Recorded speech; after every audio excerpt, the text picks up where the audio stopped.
Am, Bienvenidos, mis queridos estudiantes. Estamos hoy a 10 de febrero de 2025. Vamos a iniciar, ya iniciamos hace rato y tarde la clase de lengua española uno de la Escuela de Idiomas, ya lo mencioné, de la Escuela de Idiomas de la Universidad Central.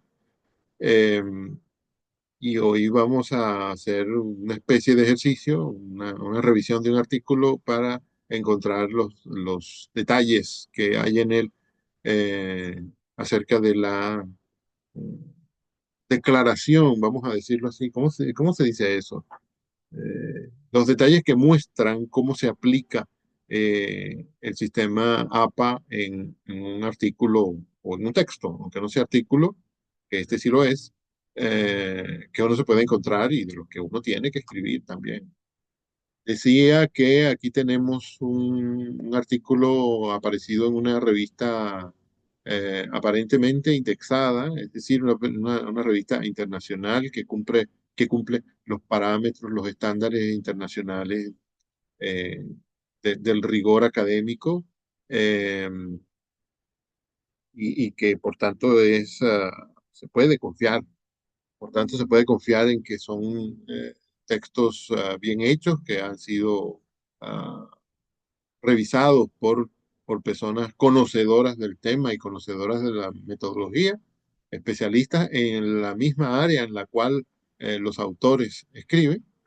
Y entonces podemos confiar que es un artículo ah, que nos ofrece información valiosa y además está estructurado de manera razonable y lo podemos utilizar.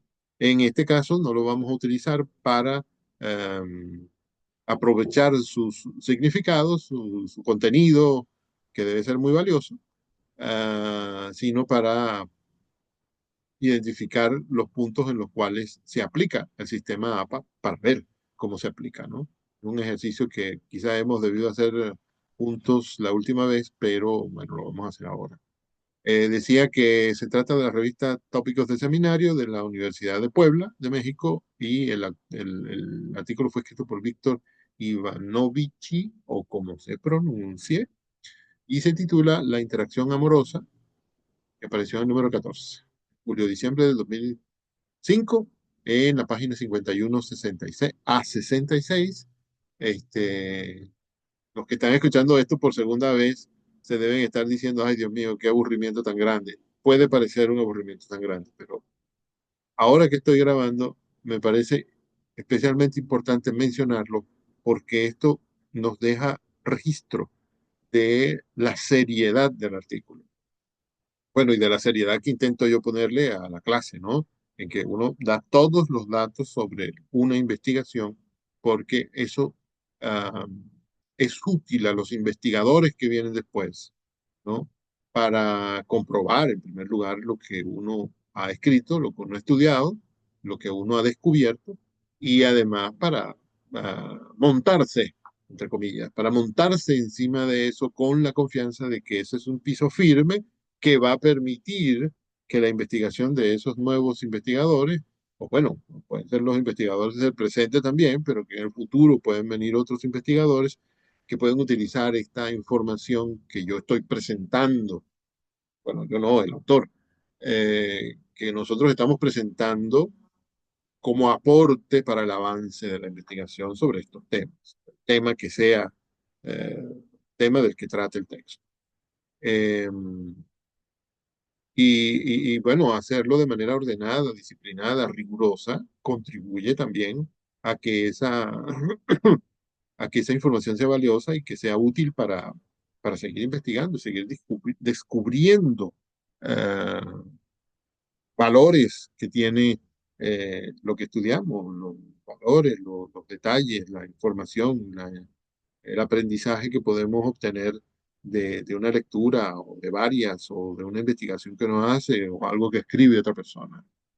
Eh, Sin esos datos, uno tendría que ponerse a verificar minuciosamente cada una de las afirmaciones que hacen los autores. Y ese tiempo uno lo necesita para hacer su propia investigación. Y entonces es muy valioso en realidad que los autores nos den tantos datos, que a veces nos parecen fastidiosos, pero a la hora de necesitarlos y de confiar en que son eh, reales, bueno, el rigor académico y los sistemas de notación bibliográfica nos ofrecen la certeza de que podemos confiar en ellos. Entonces aquí tenemos los datos sobre este artículo que vamos a examinar y vamos a, ay, ya empecé. Y vamos a ver algunos puntos, algunos detalles. Les decía cuando empecé a grabar, o antes de empezar a grabar, que el concepto de intertextualidad me ha llamado siempre, siempre, siempre la atención. Y cuando me encontré este título de la interacción amorosa, bueno, me llamó mucho más la atención porque es curioso que un texto, perdón, que un término científico de la ciencia, de la lingüística, se combine un adjetivo tan curioso como amorosa. Entonces me dije, bueno, tengo que examinar esto para ver. Eh, pero bueno, tampoco es excesivamente curioso tratándose del área de la literatura. Lo que pasa es que esto es una investigación rigurosa. Vamos a ver, fíjense que aquí la primera vez que uno se da cuenta de que este autor está utilizando algún sistema para indicarnos, para darnos información sobre las fuentes que ha utilizado, es en la primera línea, ¿no? Dice, unos 20 años antes de su muy sonado canon occidental, el estudioso norteamericano Harold Bloom se había ganado cierta notoriedad en los círculos académicos con la angustia de perdón, la angustia de influencia. Me parece que en realidad el título es la angustia de la influencia, ¿no? La influencia de otros autores en lo que uno escribe, que es de donde viene la intertextualidad. El artículo se titula Intertextualidad amorosa y, bueno, debe ser esa influencia la que nos lleva a usar intertextos y traer otros textos a nuestro propio texto. En la primera línea, entonces, dice unos 20 años antes de su muy sonado canon occidental y está en cursivas. Y eso nos indica, porque nosotros conocemos las normas de redacción, nosotros conocemos las normas del uso de las mayúsculas, minúsculas, las normas de ortografía, de puntuación, etcétera, nos indican que cuando uno va a mencionar un libro, una obra completa, pone el título en cursivo. Y uno se encuentra con esto y uno se dice, este tiene que ser un libro de alguien. Cuando seguimos leyendo y encontramos el estudioso norteamericano, ¡pum! Este es el autor de ese libro. Tenemos otra señal, que es la señal de la fecha que está entre paréntesis, 1994. Y uno se dice, ah, no, ya no tengo ninguna duda, porque el sistema APA nos dice que cuando vamos a mencionar una obra, por lo menos cuando la mencionamos la primera vez, eh, pero hay quienes recomiendan que sea cada vez que uno menciona esa obra, le ponga al lado, entre paréntesis, la fecha de su publicación, o si no es la fecha de la publicación primera, la original, que pongamos la fecha de la edición que uno está utilizando, ¿no? Porque bien podríamos poner ahí Don Quijote y entonces tendríamos que poner al lado 1615, 1605. Y está bien, se entiende que esa es la fecha en que se publicó originalmente. Pero si estamos utilizando una edición del 2010, 400 años más tarde, ya veremos un caso en que pasa eso. Yo puedo poner la fecha de esa edición del 2010 porque esa es la que yo tengo entre manos, ¿no? Cuando voy a citar, cito esa.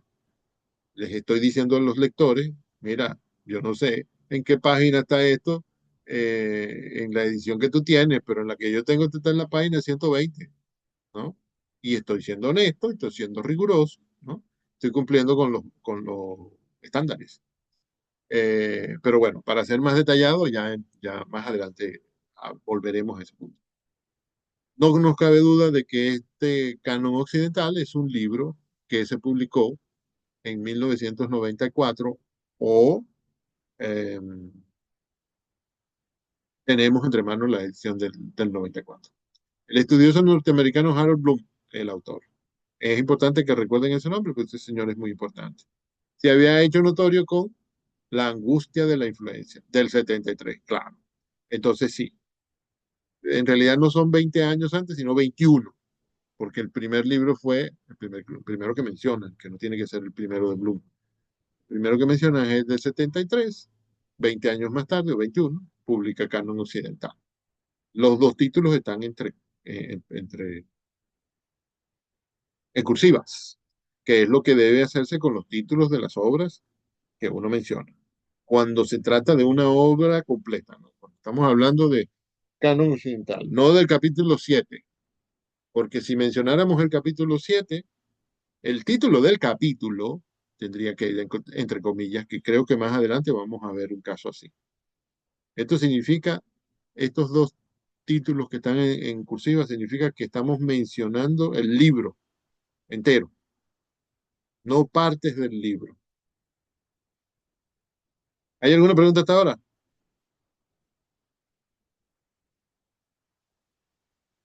Sí, profe, yo tengo una pregunta. Ah, dígame.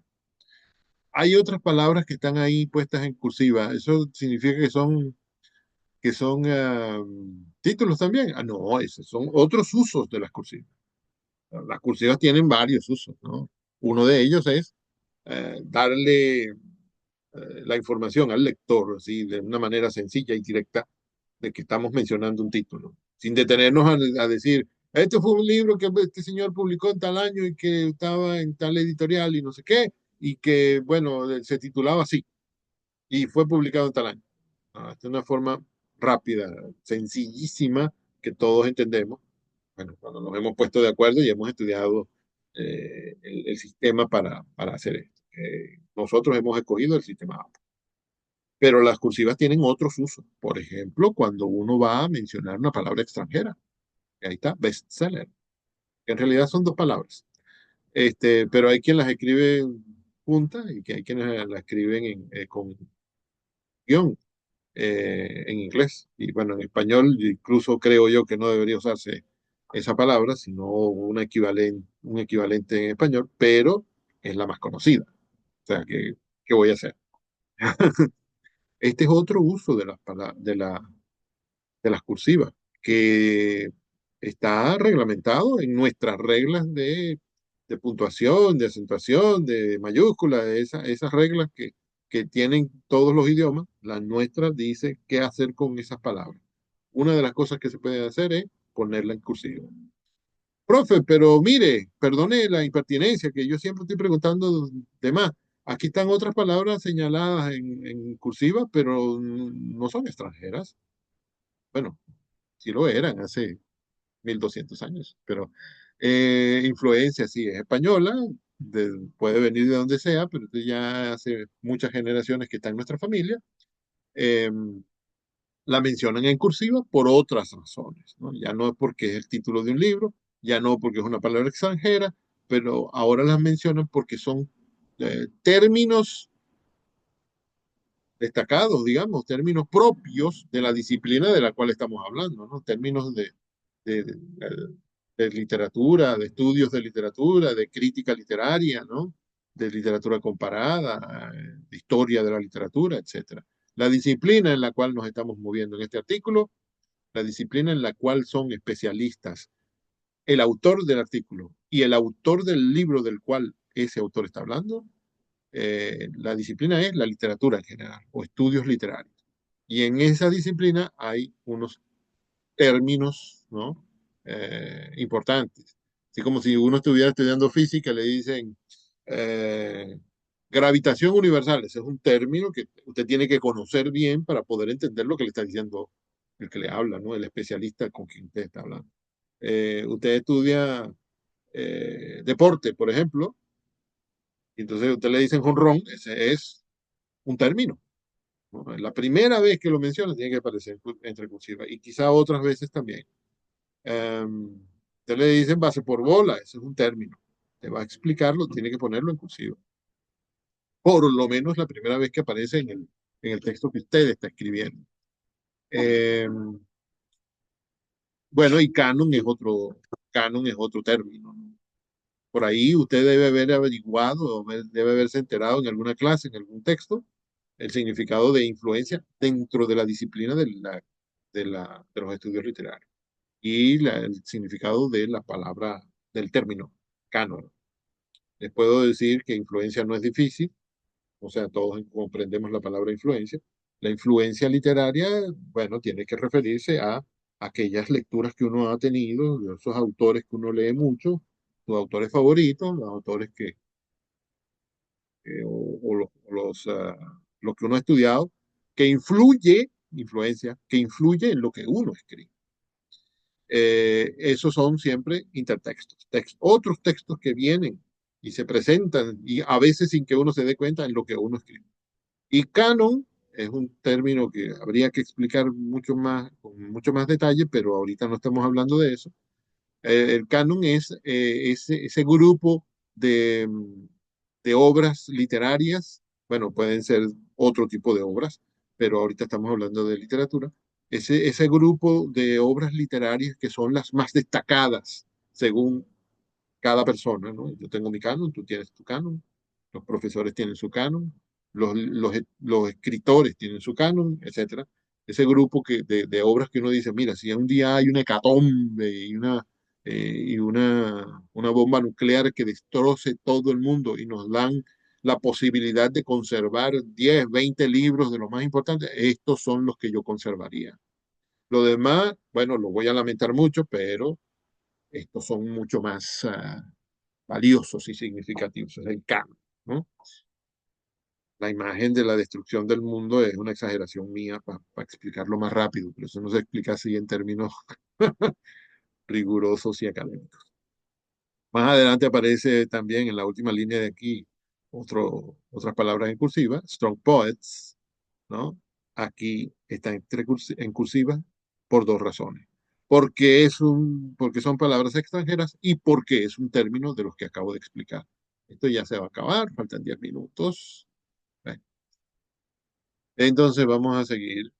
Ustedes pueden creer que estas preguntas que yo le estoy haciendo al profesor sobre esas otras cursivas que aparecen en estos dos párrafos, puede ser que se alejan un poco del asunto del sistema APA, pero no. Esas cosas también son tratadas por el sistema APA y los otros sistemas de notación. Aquí tenemos otra cosa que parece ser un término, que sí lo es, y además de ser término, está en cursivas. O cabe duda eh, de que hay que ponerla en cursivas, ¿no? Y aquí Ah, tenemos, perdón, dime. una pregunta, en la parte donde dice Bloom 1989, ¿por qué el 1973 está en corchete? Muy bien, no hemos llegado ahí. Un momentito. Ah, perdón. Este, después tenemos el término misreading, lo ven ahí, ¿no? Que ya lo destaqué antes. Ah, aquí está muy interesante, este autor es muy disciplinado. Fíjense, mire, ya en la segunda página estamos llegando a la conclusión de que el autor es disciplinado y nosotros tenemos que seguir ese ejemplo. Porque él pone el término en español. Aquí en Anxiety o como se pronuncia, of Influence, no puso exactamente el término, sino que estaba dentro de una cita, muy bien, pero esta angustia de influencia, que yo diría angustia de la influencia. Y ponen el término en inglés. Eso lo ponen en inglés porque puede haber sido creado, el término, puede haber sido creado por Bloom, el autor del cual él está hablando, y que aparece en la segunda línea, Harold Bloom. Puede haber sido creado en esa obra que se titula precisamente así, ¿no? La angustia de la influencia. Y entonces, el autor creó el término en inglés, bueno, entonces es razonable que cuando nosotros vamos a hablar de él, por lo menos la primera vez que la mencionamos, lo citemos en ese idioma original. Pero eso en realidad no hace mucha falta. Lo que pasa es que este autor es muy meticuloso, ¿sí? Y eso está muy bien. Y después vuelve a mencionar lectura deformante, que es un término que debe él estar sacando de Bloom, y entonces pone lectura deformante, que es la forma razonable de decirlo en español, pero él dice, entre paréntesis, aquí con ese paréntesis, con esa palabra en inglés, esa sola palabra en inglés en cursiva, ya nos está diciendo, esta es la forma en que lo llama el autor que ya yo mencioné, ¿se acuerdan? Harold Bloom lo menciona así en ese libro que ya yo mencioné, Misreading. Nosotros vamos a decir lectura deformante en español. Y ya en italiano, en francés, etcétera, van a decir como se dice en esos idiomas. Eh, pero eso de los términos que a veces van entre cursivas, a veces van entre comillas, eso es muy importante. Él pone lectura deformante entre comillas porque en ese momento está diciendo cómo lo va a decir de ahora en adelante en español, ¿no? Y pone el otro entre cursivas porque es el término original y porque está en otro idioma. Eh, Vamos a ver, entonces ahora sí caemos aquí en esto que está destacado en Rosado, luego se llamará Rosado. El otro día leí que los hombres son capaces de detectar o de nombrar como 20 veces menos colores que las mujeres, ¿no? Sí, y lo demostré, y me llegó una demostración muy poco tiempo después porque eh, mi niña que tiene 11 años me pidió, esto no lo debería estar grabando, me pidió que le trajera una cosa roja, no sé, algo. Y yo le traje lo que yo creí que era, pues. Y ella me dijo, eso no es rojo. ¿Cómo no es rojo? Eso es escarlata. Ay, ay, ¿qué?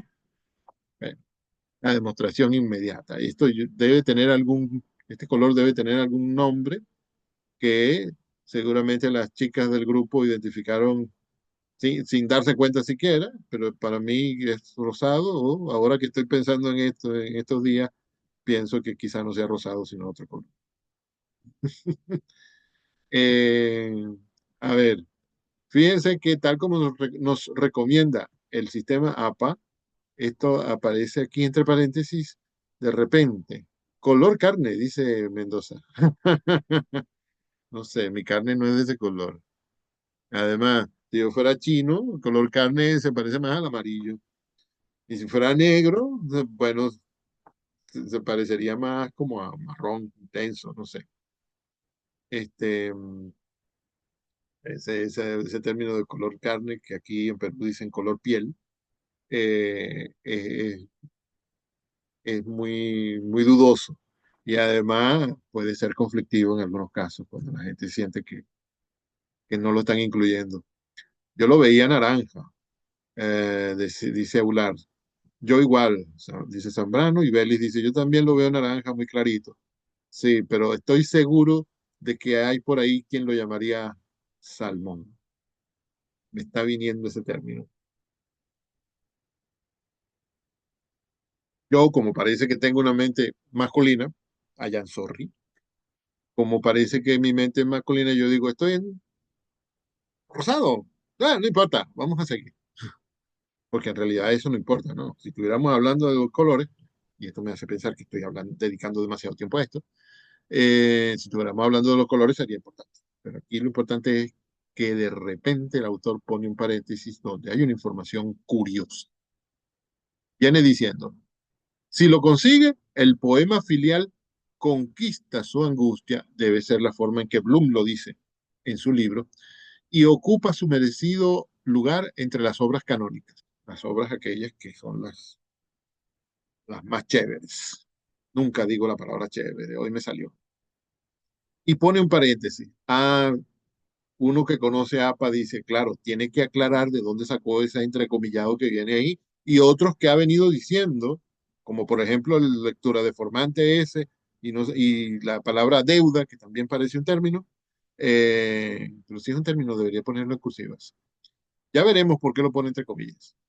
Entonces uno se dice, mira, este me está mencionando demasiadas cosas entre comillas y en cursiva, y no me dice de dónde las está sacando. Aquí, al final del párrafo viene esa información.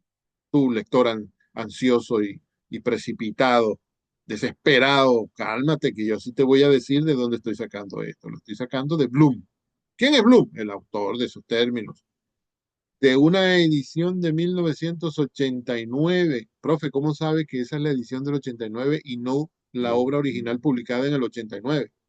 Lo sé en primer lugar porque ese señor escribió en inglés y este otro lo está citando en español. De modo que no puede ser la edición original, tiene que ser la traducción que lógicamente, naturalmente, tiene que venir después que la obra original. Porque no se puede traducir una obra de antes de que ésta haya sido escrita o publicada. Bueno, antes de publicarla sí se puede, pero antes de ser escrita no se puede. Y entonces pone él, Ivanovich, como se pronuncia, pone entre corchetes un 1973. ¿Eso qué significa? Según APA, eso significa que la obra fue escrita en el 73, pero la edición que está usando este autor, este crítico, es del 89. Entonces nosotros tenemos que tener pendiente eso, porque si nosotros tenemos en casa una, esa obra de la que él habla, esa obra de Bloom de la que él habla, nosotros vamos a correr a la página 41 de esa obra y vamos a encontrar que ahí no dice lo que este hombre está diciendo. Pero tenemos que tener en cuenta que él nos está diciendo claramente. Esta obra es del 89, perdón, del 73, pero yo estoy usando la traducción del 89. ¿De qué? Bueno, ya él mencionó aquí arriba que en el 73 Pluma había publicado La angustia de la influencia. Se refiere a eso. Y vamos a tener que detenernos porque falta menos de un minuto y vamos a volver pronto, ¿no? Entonces, eso significa el corchete, Mendoza y todos, ¿no? La obra original del 73, pero yo estoy usando una edición del 89. Y en esa edición, esta información está en la página 41. Mosca. Ya volvemos, chicos.